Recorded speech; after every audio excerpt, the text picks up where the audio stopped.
Hey, what's up guys? Today I'm going to teach you how to psychologically force a card to a spectator like a mentalist. Do you want me to?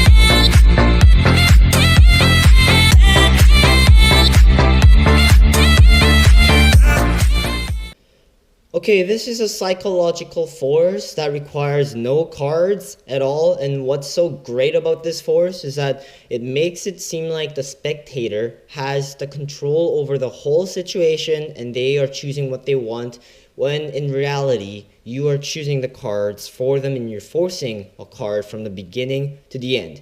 Okay, it's hard to do it because I don't have a spectator here, but I'll show you and I'll go through an example. Let's say you're forcing a card, and this time for this tutorial's sake, we'll choose the Queen of Hearts. Now what you're going to do is, number one, you're going to force the color to them. Okay, you're going to force a color.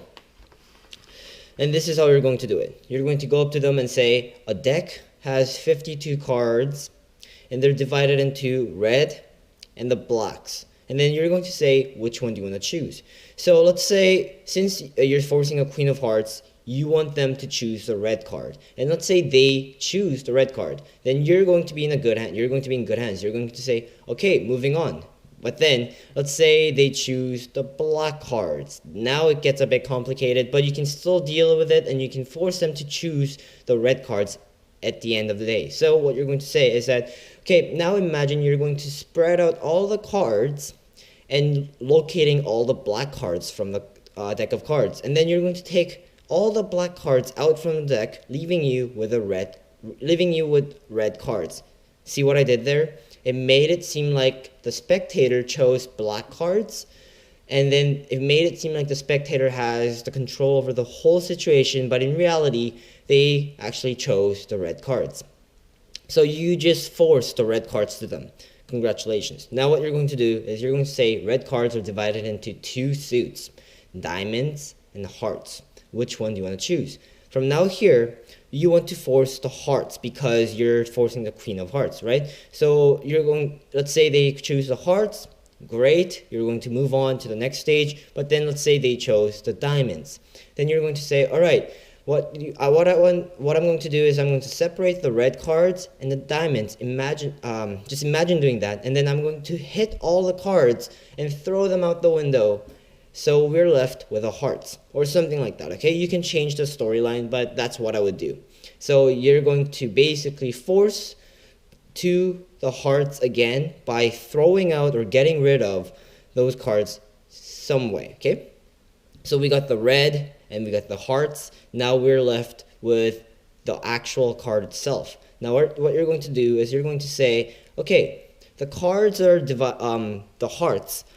There are 13 hearts in a deck of cards, and they're divided into face cards and the number cards. Which one do you want to choose? Or you can say like this. What I do is I explain that there are 13 cards, and then I throw them into the air and say, which one do you want to choose? And then let's say they choose the face cards. Congratulations, you're good. But then let's say they choose the number cards to screw you off or something like that.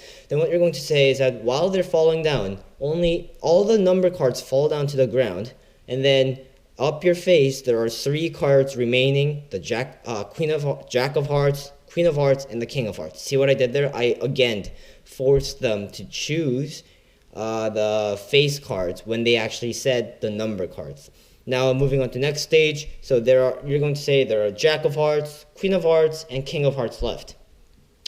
And then normally, if there are, an ideal situation would be when there are 3 different people.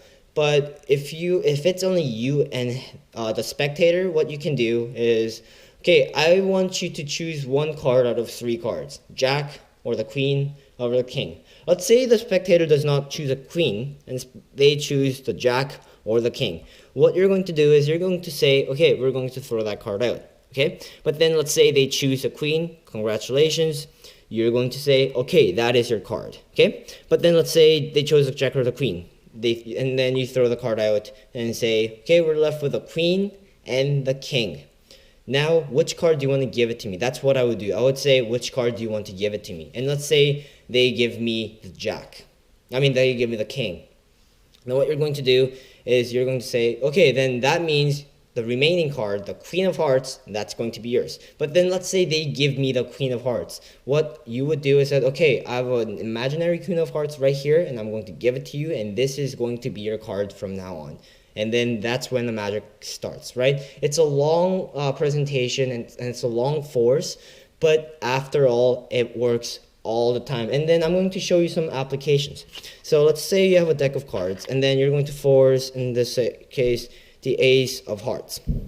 Now what you can do is you can go up to spectator and say, okay, I'm going to give you a card, but I'm not going to show you. You're not going to see, or I'm not going to see what the card itself is. And then you're going to either do an invisible force and give them the Ace of Hearts, or you're going to do a video, what I did in my video, a slip force, like say I'll tell me to stop, okay, this is your card, don't look at it, and sandwich it between your hands, okay? So that's the Ace of Hearts, right?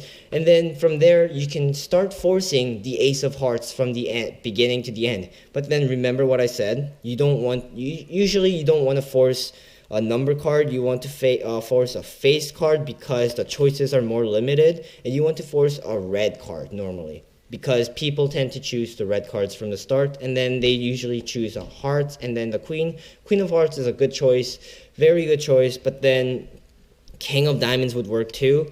You can tell them to stop, use a slip force, and then give them this card and say, okay, don't look at it yet, just put your hand over it. And then at the end, after you force it, you're going to say, all right, take your hand off and see what you have in there. If the magic worked, you probably have the King of Diamonds at the end. See what I did there? You made it seem like they chose from the beginning to the end. They had the freedom of choice, but then at the end, you were forcing from the very beginning to the end.